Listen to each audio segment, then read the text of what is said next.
How do you do?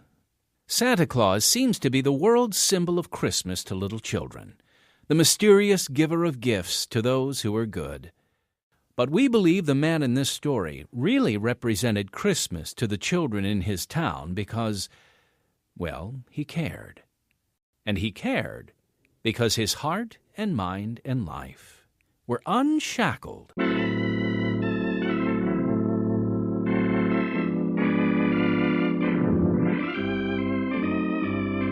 Wally? Yeah?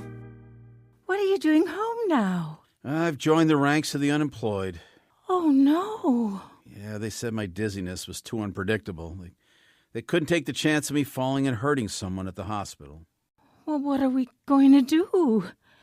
It's only a month till Christmas. Well, it may be a meager one this year. Oh, Wally. Don't cry, Dee. I never thought it would be this bad.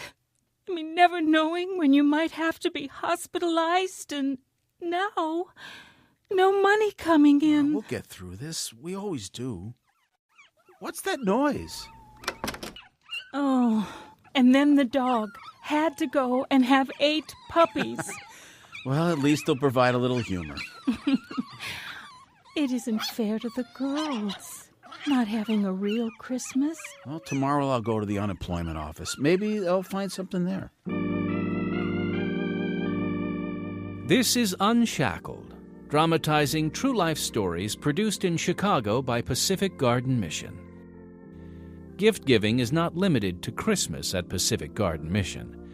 That is a special time, of course, when street people receive presents sent by faithful listeners of Unshackled. But each day of the rest of the year, homeless people who come to the mission receive gifts. All their physical needs, including food, clothing, and shelter, are provided free. After physical needs are met, mission pastors and counselors turn their attention to spiritual needs by introducing them to the one whose love knows no bounds, the one who gave us Christmas and the greatest gift of all, the gift of forgiveness and new life in Him. Now for broadcast around the earth, here is program number 3492 in the series Unshackled, the program that makes you face yourself and think. Recently, we dramatized the story of a man afflicted with cerebral palsy and polio, but who raised a family, worked, and lived a nearly normal life. Now we'd like you to hear about a Christmas he'll never forget, and perhaps you won't either. This is an epilogue to Wally Dove's classic true story, right now on Unshackled. So there I was, unemployed at Christmas with a family to support. I was devastated. My family and I began to steel ourselves for a skimpy holiday. I went to the unemployment office where there was only one job listed on the board, and it was a temporary part-time job. I waited in line with scores of other people for my turn with a counselor. Next. Yeah, hi. Sign and date your form. Sir, is this job still available? That job? Sure, it's available. Nobody wants it. How come? Smelly kids with sticky fingers sitting on your lap all day long? No way. I'll do that job. Oh, you will? You want to be a Santa Claus? Yes. It only pays $100 a week. It's better than nothing. Well, it's up to you. You can go out to the agency and interview, but if they offer you the job and you turn it down, you'll forfeit your unemployment. So you better be sure. I'll go. Mr. Dove, what do you think qualifies you for the Santa Claus position? Well, I've done public shows before, and I've taught Sunday school. I have 3 daughters of my own, so I understand and love children. Uh-huh. Well, we've got your application, and we'll let you know Well, if anything... wait. That's it? Don't you want to know how I... Sir, this is not a sit-down job. You'll be walking through the store passing out candy canes. That's okay. I noticed you have a slight limp, and that you have, I'm assuming, cerebral palsy. Yeah, so? That's not a problem? No. I don't mind walking. Look, I really need this job. I lost my regular job, and I have a wife and 3 little girls to support. Okay. Go and talk with the store manager. If he's agreeable, we'll sign you on as Santa Claus. If I get this job, will you do something for me? I'd like to have 2 Santa Claus suits so I can always be clean and well-dressed on the job. I want the best suits you have. Get the job first, and we'll see what we can do. I drove to the department store, which was located in town, and made my way to the manager's office. Although this was a major nationwide store, I noticed an air of decline. There were few customers and limited merchandise. Sit down, Mr. Dove. Yeah, hi, I'm applying for the position of Santa Claus at your store. Yeah, well, you can see most of our customers now shop at the mall. That's where the main Santa is. We'll be closing this store after Christmas, so we moved the Santa's golden throne, his grand gazebo, the topiary, the lights, yeah, everything to that store. Okay. Which means you won't be sitting down. They told me that. You're, Cerebral palsy. Yeah, it won't be a problem. No, sir. Do you smoke, drink? No, sir. Neither. Good. Last year's Santa smelled like an ashtray. Not to mention on Christmas Eve, he goes missing. Found him downtown later all pickled up, not wearing any pants and carrying a toilet seat. Go figure. Ruined Christmas for some kids, I'm sure. You won't have to worry about me, sir. Uh-huh. Sir, if I get this job, I'd like you to address me only as Santa Claus and not by my real name. You take that seriously? Look, I want to be the best possible Santa Claus. I've asked for 2 suits so I can always be clean and neat. I'll keep my shoes polished and my beard brushed. I thought you were a strange bird. And where do I get the candy canes? I keep them locked up. I'll give you some each day. 500's been enough for the season. So, do I have the job? Yeah, you do, Mr. Santa Claus. Don't expect many children. Just walk around the store till you find some. I returned to the agency where I chose 2 of the newest and best Santa Claus suits. Then I went home to tell my wife about the new job. $100 a week? Wally, we can't live on that. We have to, Dee. We can't pay our bills. The creditors are constantly calling. I'm tired of explaining. I'm tired of everything. Don't cry, honey. What are we going to do? I wish things were different. I'm sorry, but this is better than nothing. It is nothing. If I don't take this job, I won't even get unemployment. Why is God allowing this difficulty? Why? I don't know. I just know I have to work, and I have to do the best job I can. Oh, and one more thing. What? Will you wash and brush my beard 100 strokes a day? You're kidding. Well, no. I represent Christmas to the children, and I want to look clean and fresh. The best Santa I can be. In spite of her misgivings, my wife helped me look and feel just like Santa by making a padded undersuit for me. A real classy Santa Claus. I went off to work that first day with an impeccable outfit, brushed and clean. I picked up my supply of candy canes and began walking around, handing them out to children in the store. As I bent over to listen to the children's wishes, I battled bouts of dizziness, but I pressed through. By late morning, the manager approached, looking unhappy. You're already getting complaints. Really? The kids seem to be having fun. Not from the kids, from the department heads. Santa Claus, you have to keep moving around. I don't understand. The kids are blocking the escalator. Nobody's going up to the second floor. I'm sorry. The kids want to talk to me, so they just line up. I haven't been able to move around. Then you'll have to move to a different place, away from the escalator. Okay. By the way, I'm almost out of candy canes. Already?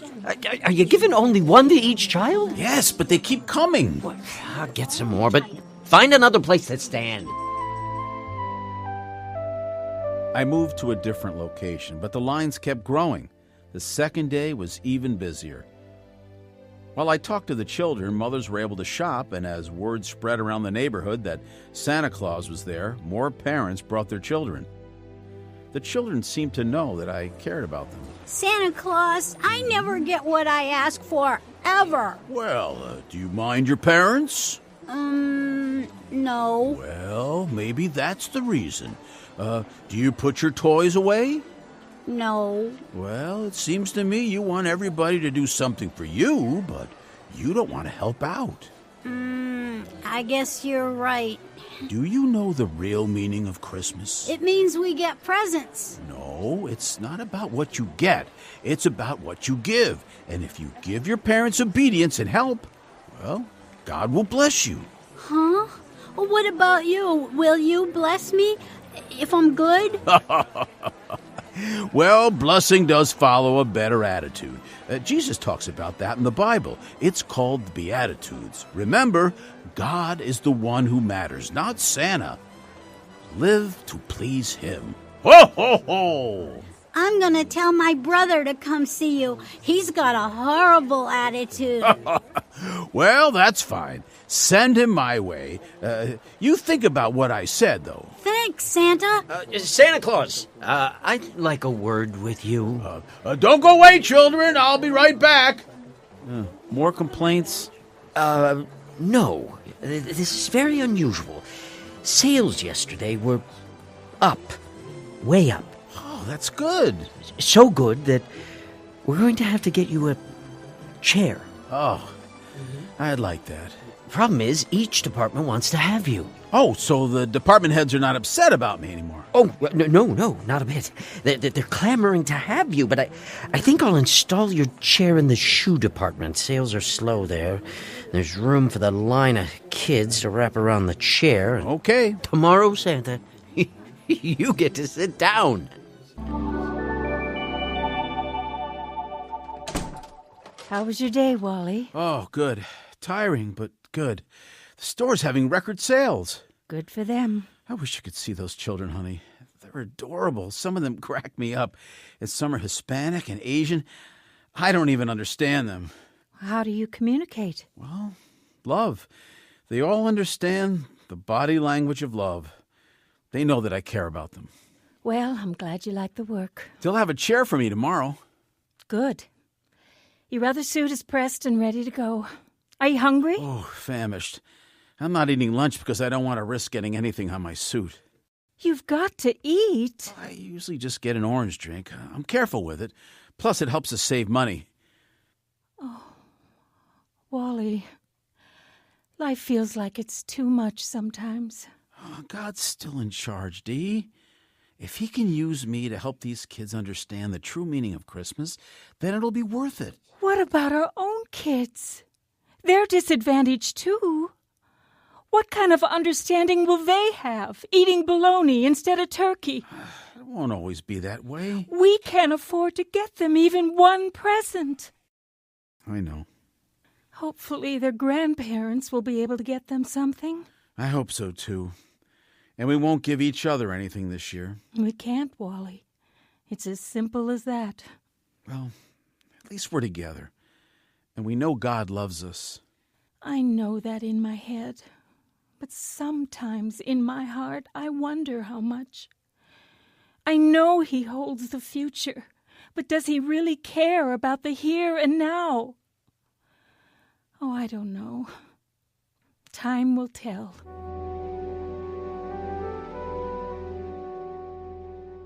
In a moment, we'll hear the conclusion to this unusual story. Here's the president of Pacific Garden Mission, Phil Kwiatkowski. Thanks, Timothy. Unshackled is now in its 67th year of spreading the good news to the world through powerful stories about real people. Our successes are a result of God's blessing and the involvement of supporters like you. When you contribute to Unshackled, it has a direct impact. Your support allows us to hire quality writers, talented actors, a skilled production team, and a devoted staff. Through your support, we are able to share Unshackled on over 3,000 radio stations in over 100 countries and more than 15,000 airings per week.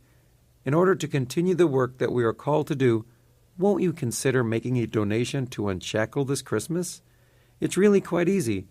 All you need to do is write a check to Unshackled and mail it to 1458 South Canal Street, Chicago, Illinois 60607, or donate through our website at unshackled.org. Don't forget to designate Unshackled as the ministry option to which you are donating. Merry Christmas, and thanks again for your support.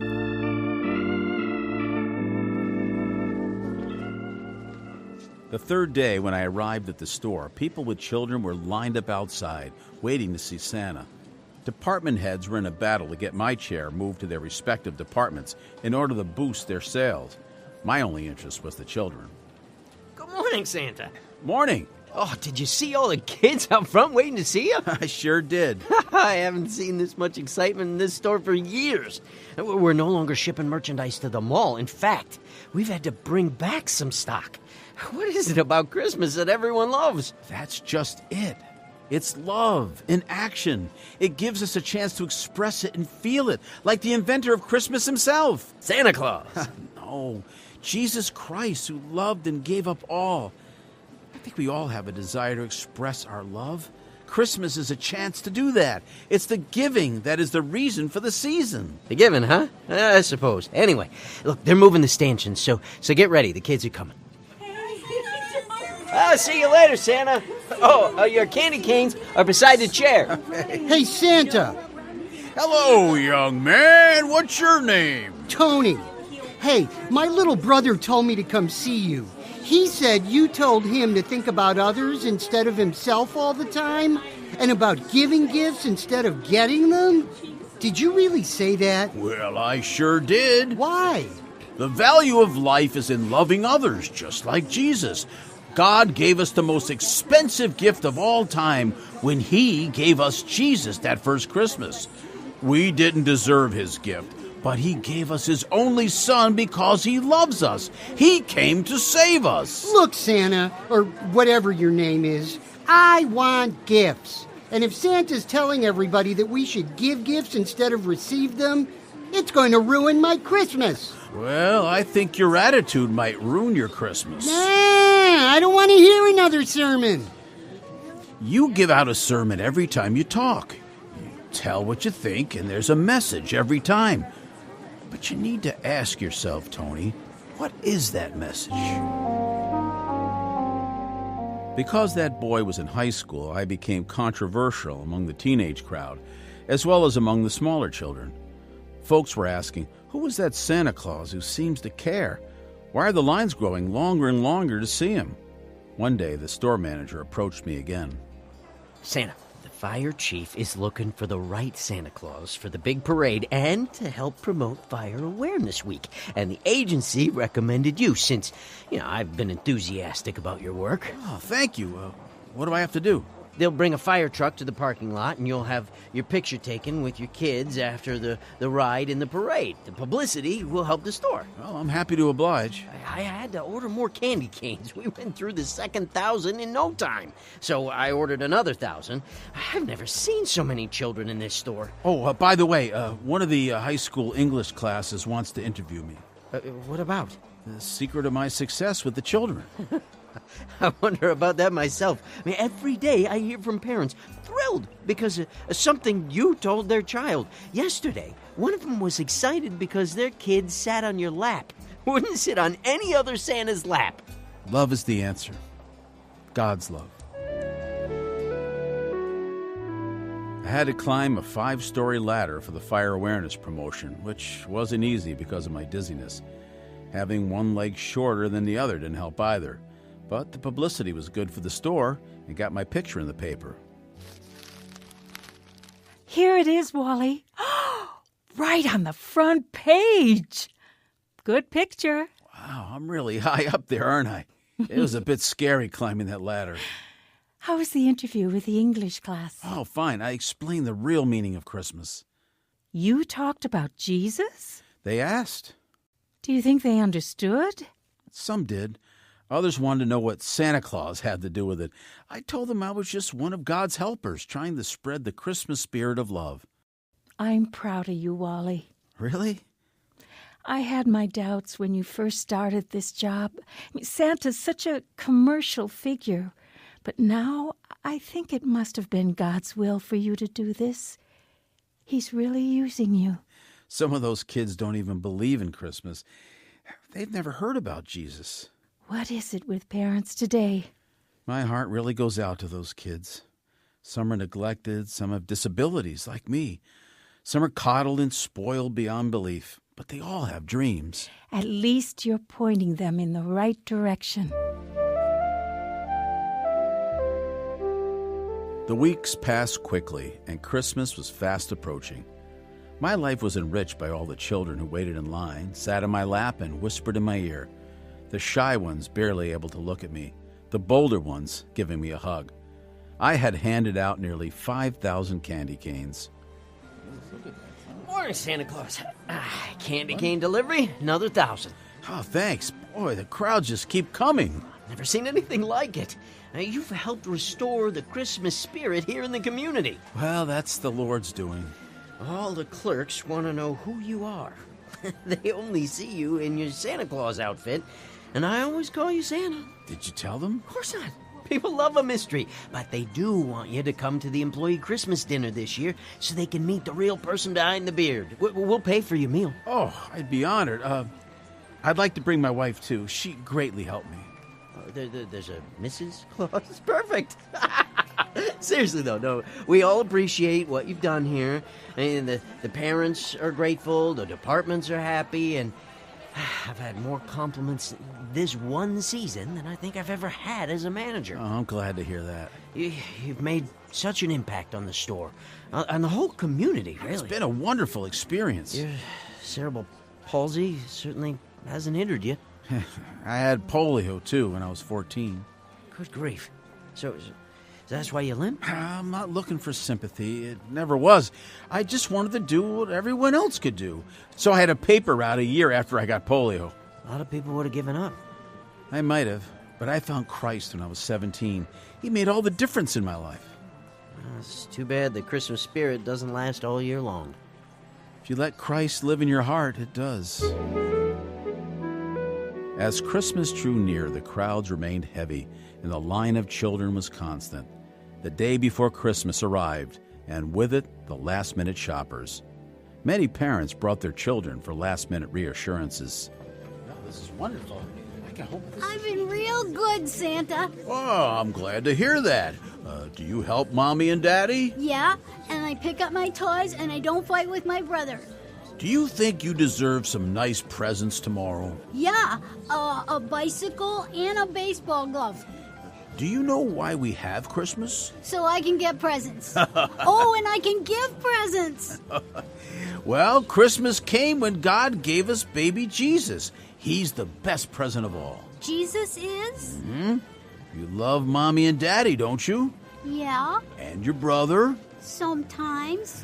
When you love Jesus, He helps you love everyone else, even your brother. Does Jesus get presents too? Well, when you love and follow Him, you'll give Him the gift He wants. You. Santa! Santa! You have a Merry Christmas. And here's your candy cane. Thank you, Santa. Could I have the keys to your car? We need to move it to make room in the parking lot for more customers. Oh, yeah, sure thing. Thanks. What a crowd. But the crowd finally went home Christmas Eve, and at closing time, all the employees filed out the door, smiling in the glow of anticipation that only Christmas brings. See you later. Santa. Wally. I want to thank you for the excellent job you did. At first, I was all about the sales. Record sales. But, you made me think about Christmas in a different way. I'm glad. Everyone here has been touched by your courageous Christmas spirit. It was a privilege to serve those children. Here are your keys. Your car is right beside the building. Merry Christmas, sir. Merry Christmas, Wally. I drove home, enveloped in the joy of Christmas Eve, a glow that I knew would dissipate when I got home and faced the meager Christmas waiting for my family. As I pulled into our drive, I saw my wife waiting outside. Something must be wrong. Had there been an accident or worse? I slammed on the brakes and jumped out of the car. Quick! Open the trunk! What is it? What's wrong? Just open it! Wally! Look at that! Where did all this come from? So many presents. They're all marked. For you, me, and the girls. And the food. Oh, it's even a turkey. Dee, I don't know. I don't know anything about this. I do. The manager just called and told me to open the trunk as soon as you got home. Oh, so that's why he wanted my keys. He said he had to move my car. He said all the employees collected money to get us these gifts. They were so touched by your genuine Christmas spirit. When they learned about our situation, they decided to do something extra for us. What a blessing. Thank you, Lord. Come on. Let's get the presents inside before the kids come home. We're not going to have that meager Christmas after all. Oh, Wally, God is faithful. This story wouldn't have happened without Christ. And when we use our talents for His purposes, He repays us more than we ever expect. He changed everything when He came into the world that first Christmas, and He still changes lives when He comes into your heart. I was a Christ-centered Santa Claus, and He loved others through me. He'll do the same for you if you ask. Invite Him to be your Savior now, and you'll receive the greatest gift possible, eternal life and abundant living.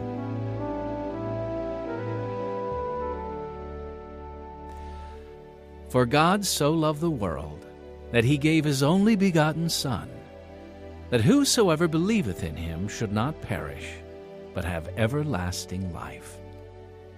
That's a promise from God to you.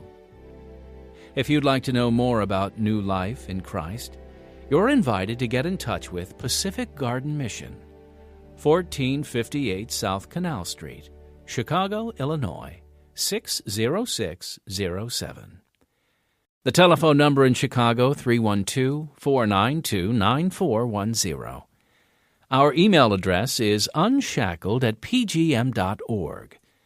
Visit our website to learn more about this ministry, unshackled.org.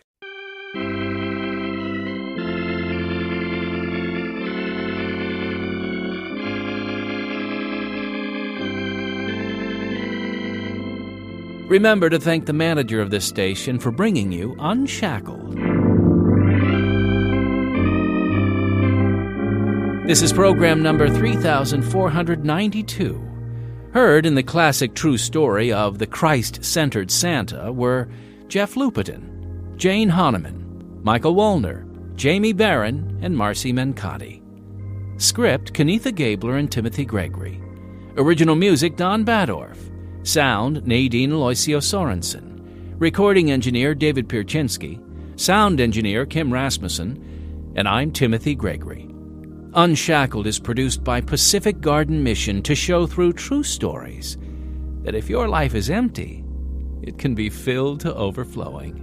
Please write soon. The address? Pacific Garden Mission, 1458 South Canal Street, Chicago, Illinois, 60607. That's Pacific Garden Mission, 1458 South Canal Street, Chicago, Illinois, 60607.